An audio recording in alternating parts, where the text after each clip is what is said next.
100일 만에 사라졌다는 소리예요.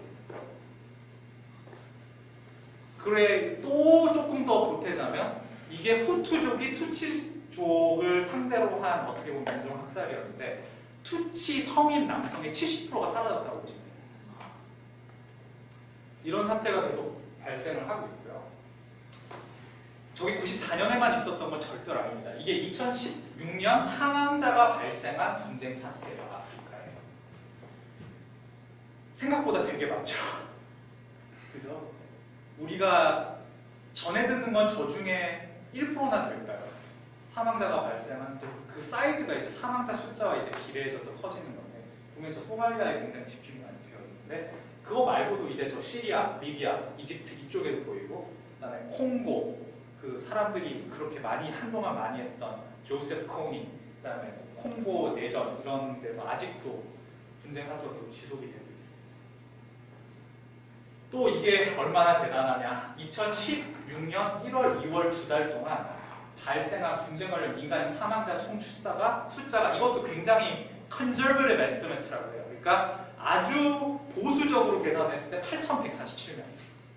예, 2달 동안 8,000명이 죽어나갑니다. 나이지리아에 4,600명, 카메룬에서 수단에서 270. 이게 2달 동안 발생한 사상자수입니다. 좀 이렇게 숙연해지는 면이 굉장히 많아요. 이런 생각들을 하면은. 그래서 제가 비디오 파일 하나 준비를 했는데, 이게 뭐냐면은 현재 진행되고 있는 2017년 1월 현재 진행되고 있는 분쟁입니다. 남수단에서 지금 진행되고 있는 건데,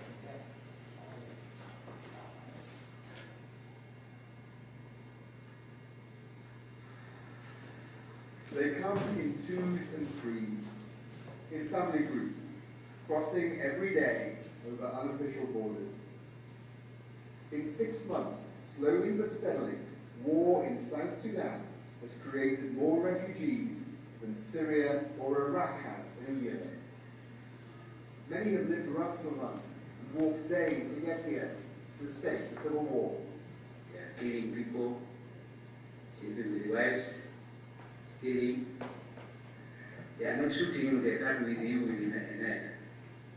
He says the violence is ethnic-based.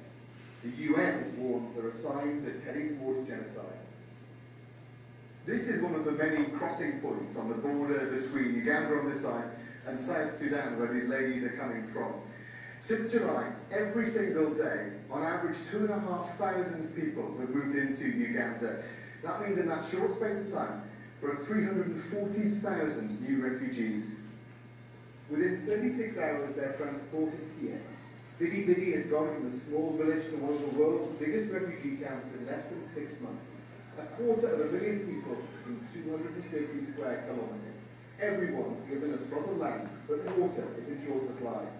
So that's South Sudan, this is Uganda. The UNHCR is helping to coordinate the response with the government. There needs to be attention. The international community has to pay attention to this, and especially pressure the South Sudanese leaders to stop this, because they see the massacre of civilians going on. I go To help ease their trauma, school children are taught songs rejecting hatred. And for 16-year-old budding poets like Patricia Mercy, that's harder than it should be. Whoa, whoa, whoa. Who are you and where do you come from? You have killed my mother, father, even my brothers and sisters. The resilience she shows while performing a poem slips when you ask her what happened. We are attacked by people in the bush, and then they took my parents and they killed. How did you escape? Me? I just ran in the bush and I'm following some people who are coming here. It's one of the biggest refugee crises in the world right now. But few have heard about the atrocities in South Sudan, about the killing, the raping, the destruction in the world's youngest country. Alistair Leith, BBC News, Uganda. 이런 상황입니다. 근데 이 남수단이라는 나라가 되게 희망에 차서 시작한 나라였어요. 원래 남수단이라는 나라가 이 세계에서 가장 새로운 국가 중, 유엔에서 인정하고 있는 국가 중 하나거든요. 본수단에서 이제 독립을 한 지 몇 년 안 됐는데 불과 몇 년 안 돼서 내전이 발생했습니다. 그 전까지의 싸움은 독립을 거부하는 그 본수단과 남수단 사이의 싸움이었다면 이제는 내부 다툼을 하고 있는 남수단 내의 내전입니다. 근데 아까 얘기 들으셨는지 모르겠지만 불과 6개월 만에 남수단 사태에서 발생한 사망자 수가 시리아와 아까 어디였어요? 시리아와 이라크에서 발생한 1년간 사망자 숫자에 준다. 아주 끔찍한 사건이죠. 그런데 사실 제가 미국 언론들을 탓할 생각은 없어요. 왜냐하면 미국이 개입이 되어 있는 분쟁과 미국이 개입이 안 되어 있는 분쟁과 명확한 차이가 있기 때문에. 그런데 여하튼간에 사실 생각보다 굉장히 심각한 내전 분쟁들이 존재하는 건 사실입니다. 그래서 이 세 가지 지금 팩트를 전해드렸는데 이게 사실 제가 공부를 하면서도 아직 잘 모르겠는 것 중 하나예요. 저는 사실 선거를 공부하고요. 특별히 민주주의 선거, 국회의원 선거 이런 거를 연구를 하는 사람인데 이런 토픽에서 자유로울 수가 없어요. 그래서 저도 실제로 논문 외에도 이런 연구를 하고 있기도 하지만 근데 사실 선뜻 대답하기가 너무나도 힘든 주제이기도 합니다. 하지만 여하튼간에 아까 말씀드렸듯이 전반적으로 학계에서 이런 공통점은 나타난다라고 하는 거를 아프리카 중심으로 한번 설명해 보도록 하겠습니다. 여기서도 조금 어려워져요. 최대한 쉽게 설명해 줄게요. 자, 이게 아프리카의 지도입니다. 이거는 분쟁이랑 상관없는 그냥 지도예요. 근데 지도를 한번 유심히 봐주세요. 지도에서 나타나고 있는 특징이 뭘까요? 그냥 자유롭게 한번 얘기해 봐주세요. 지도를 봤을 때 이런 점이 있네라고 딱 눈에 띄는 게 뭐가 있습니까? 국가가 직선적으로 예, 맞죠. 아주 단 한 번만에 놀라울 정도의 제가 너무 이 오디언스를 과소평가했어요. 죄송합니다. 맞습니다. 정답이에요. 보시면 직선이 굉장히 많아요. 근데 사실 직선 국경이 존재를 많이 하는데 그런 경우는 뭐냐면은 그냥 물 절반 남은 거. 사실상 선을 그어도 별 의미가 없는 데에다가 저렇게 직선을 긋는 경우가 많은데 아프리카는 다 저거 땅덩이입니다. 땅덩이에 직선 국경이 굉장히 많죠. 되게 이상하지 않습니까? 우리는 심지어 그 조그만한 나라에서 휴전선 긋는데도 막 이렇게 해놨었는데 저기는 보면은 직선이 거의 대부분이 직선이죠. 어떻게 보면. 그리고 저 꾸불꾸불한 거에 상당 부분은 또 산맥을 따라 그러니까 직선을 그을 수 없는 산맥을 따라 되어 있거나 혹은 강을 따라 되어 있거나 이런 것도 되게 많아요. 그러니까 사실 생각해 보면은 인위적이고 자기적으로 보이는 국경들이 굉장히 많다는 거죠. 그래서 제가 봤을 때 이러한 뭔가 악의 사슬, 고통의 사슬이 지속되고 있는 가장 큰 원인 중 하나가 제국주의 잔재라는 게 많은 사람들의 정설입니다. 그런데 우리가 생각하는 것과 조금 달라요. 우리도 한국 사람으로서 일제 식민지 치하에서 굉장히 고통을 받았다는 건 저희가 다 동일하고 있는 사실이고 정말 그 끔찍한 일들이 자행됐었다는 걸 저희가 너무나 잘 알고 있잖아요. 그런데 사람들이 보통 아프리카 왜 이렇게 가난해? 라고 했을 때 그래 식민지 때 고생을 해서 그래. 그리고 노예들이 많이 팔려가고 그래서 생산성이 떨어져서 그래 라는 대답을 많이 하는데 정치학에서 요즘에 새롭게 부각되고 있고 많은 연구들이 쏟아져 나와서 사실 정설로 굳어지고 있는 접근이 조금 달라요. 이게 또 하나의 지도입니다. 지도 굉장히 많이 나오죠. 식민지와 전 아프리카는 수많은 부족 국가들이 공존하는 구조였어요. 그래서 저게 그 수많은 부족 국가들의 아주 러프한 그 boundary, border였어요. 그런데 1800년대, 사실 그 1500년대, 1600년대부터 이미 상당히 서구 열강들이 진출해어 있는 상황이었지만 1800년대부터 서방 국가들이 본격적으로 아프리카를 공식적으로 자기네들 식민지로 만들겠다고 결심을 하기 시작을 합니다. 그래서 지네들끼리 아프리카에 막 진출하다 보니까 자꾸 붙는 거예요. 근데 이게 파국적이죠. 저렇게 자기네들이 견딜 수 없는 유럽인들이 저기에 그냥 아무런 대책 없이 들어갔다가 죽거든요. 풍토병 이런 것 때문에. 저런 데 들어가서 풍토병과 싸우기도 힘든데 장인인들끼리 자꾸 충돌을 하니까 영토를 놓고 그 충돌을 좀 줄여보자라고 해서 1884년에서 5년 베를린에서 저기 가서 하지도 않았어요. 심지어 유럽에서 모여서 아프리카 대륙을 나눠서 정부하기로 결정을 했어요.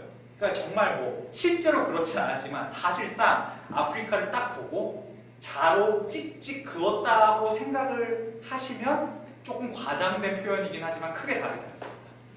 그러니까 자기네들의 상호 동의 없이는 서로의 영토를 인정하지 않는다는 원칙을 세웠고요. 그 원칙에 반하는 국가한테는 무역 제재라든지 여러 가지 제재를 가하기로 결정했던 상황이었어요.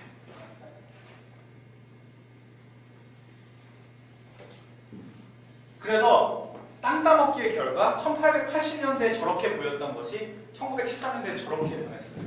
그러니까 저 파란 땅이 아마 프랑스령 아프리카입니다. 그리고 그 뭐 보라색 비스무리한 저 violet 저게 벨기에령이 아니에요. 벨기에령이 아니라 벨기에 국왕령 개인 소유로 지정됐던 거고요. 그다음에 뭐 그 핑크색 비스무리한 게 영국령 아프리카. 근데 보시면 알겠지만 아까 지도 봐보세요. 이거 되게 복잡하죠. 그런데 1913년에 확정된 거 뭔가 아까 저희가 봤던 아프리카 지도랑 굉장히 비슷하지 않습니까? 뭐 물론 이렇게 좀 묶여 있는 건 있지만 보면은 이 지도의 형태와 크게 다르지 않다는 거 보이시죠? 이게 그대로 이어진 거예요, 사실상. 조금 분리가 되긴 했지만.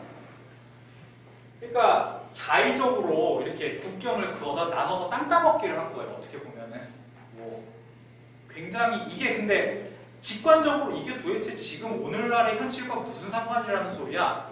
라고 생각을 하기가 쉬운데 조금 생각을 해보면 이 문제가 생깁니다. 이렇게 자의적으로 줄을 찍찍찍 그어버리면 어떻게 되냐면은 종족을 막 짜게 해요. 이 그룹이나 종족이 같이 모여서 살고 있는데 찍 그어서 짜게 버리고 원래 이 종족과 아무런 교류가 없는 다른 종족과 묶어버리는 거예요.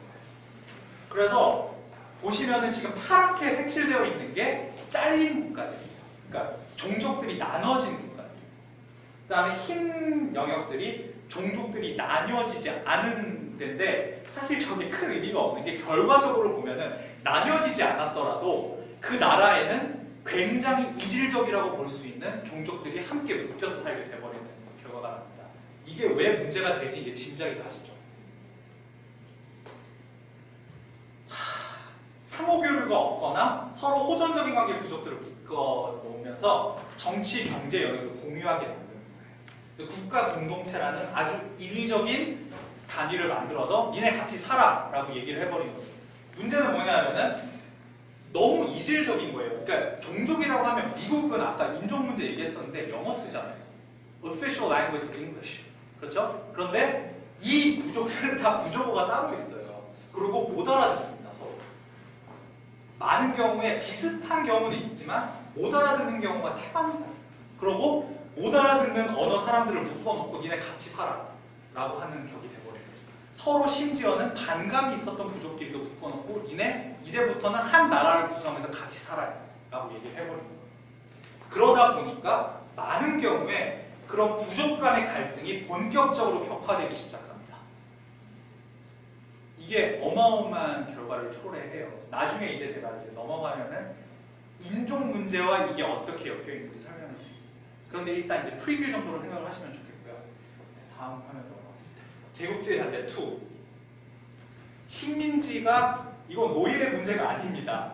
아까 말씀드렸지만 이게 이제 인종 문제랑 이제 인종 문제는 이제 다른 데로 이제 넘어가야 되는데 역사적인 차원에서 인종 문제를 얘기를 하는 건데 부족 간 서열을 조장하고 특정 부족의 권한을 위임했을 때 이게 뭐냐면 이제 루안다 아까 말했던 100일 만에 100만 명의 사상자가 났던 그 나라에 그 식민지 점거했던 벨기에 사람들이 이 두 부족을 어떻게 분류를 했냐를 설명하는 그림이에요. 보시면 영어를 보시면 알겠지만 투시족은 인구의 15%를 차지합니다. 그런데 보시면 알겠지만 벨기에 사람들은 투치족을 약간 신의 자식, 신의 후계라고 해서 85%를 차지하고 있는 후투족 위에다 놔둡니다. 자의적으로. 그리고 저렇게 심지어 자기네가 어떤 부족이다라고 얘기하는 건 믿지도 않고 저런 표